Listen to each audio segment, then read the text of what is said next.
नमस्कार दोस्तों, काशिफ की कहानियों चैनल में आपका स्वागत है। आज की कहानी है मोहिनी एकादशी की व्रत कथा। तो चलिए सुनते हैं। वैशाख शुक्ल पक्ष में आने वाली मोहिनी एकादशी के व्रत की कथा। इस कथा को सुनने मात्र से ही आपको मोहिनी एकादशी व्रत का आधा फल प्राप्त हो जाएगा। तो चलिए कथा का श्रवण करते हैं। एक समय धर्मराज युधिष्ठिर ने श्री कृष्ण से पूछा कि हे तात, कृपा करके ऐसे व्रत के बारे में बतलाइए जिसे करने से मनुष्य को सभी मोह माया और पतन के मार्ग पर चलने से भी से मुक्ति मिलती हो।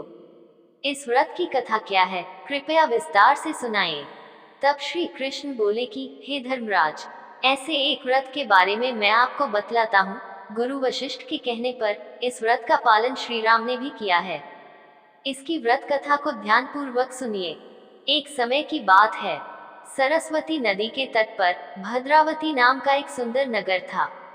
इस नगर में द्युतिमान नामक राजा शासन करते थे। वहां सभी प्रकार के धन वैभव से संपन्न धनपाल नामक व्यवसाय भी रहते थे। धनपाल परम विष्णु भक्त और धर्मपरायण व्यक्ति थे। उन्होंने नगर में जरूरतमंद लोगों के लिए कई भोजनालय, कुएं, सरोवर, धर्मशालाएं आदि बनवाए थे।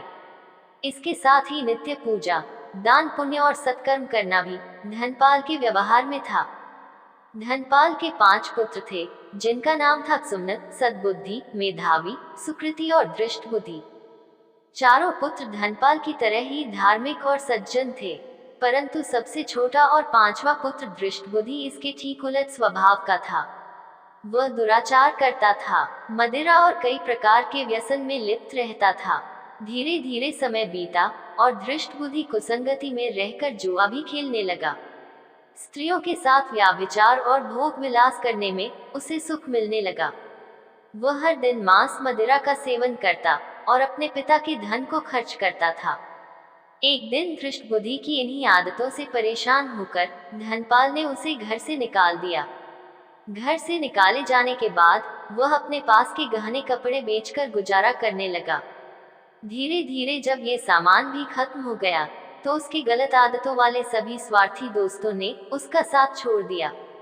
अब दृष्ट बुद्धि ने भूख प्यास से दुखी होकर नगर में चोरी करना शुरू कर दिया।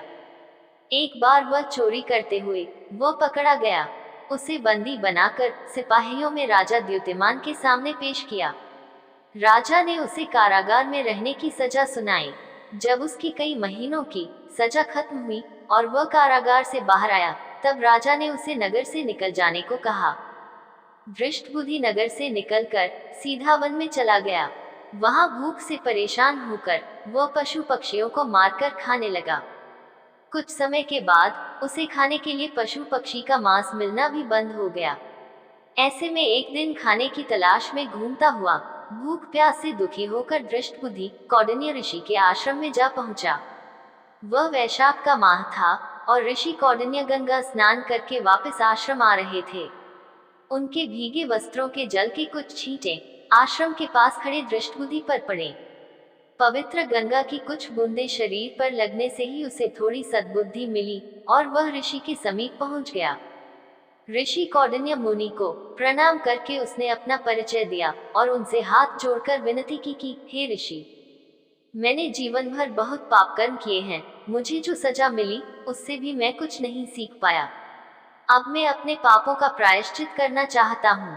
कृपया आप मुझे इन पाप कर्मों से छूटने का कोई उपाय बताएं।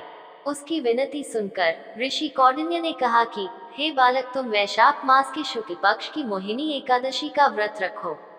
इससे तुम्हारे सभी पाप नष्ट होंगे और तुम्हें भगवान विष्णु की कृपा प्राप्त होगी। ये सुनकर दृष्ट बुद्धि संतुष्ट हुआ और विधि विधान से मोहिनी एकादशी का व्रत किया। इस व्रत के प्रभाव से दृष्ट बुद्धि के सभी पाप नष्ट हुए और अंत में मृत्यु के पश्चात वह गरुड़ पर विराजित होकर विष्णुलोक को प्राप्त हुआ। इस प्रकार मोहिनी व्रत की कथा पूरी होती है। दोस्तों, कहानी पसंद आए तो लाइक करें।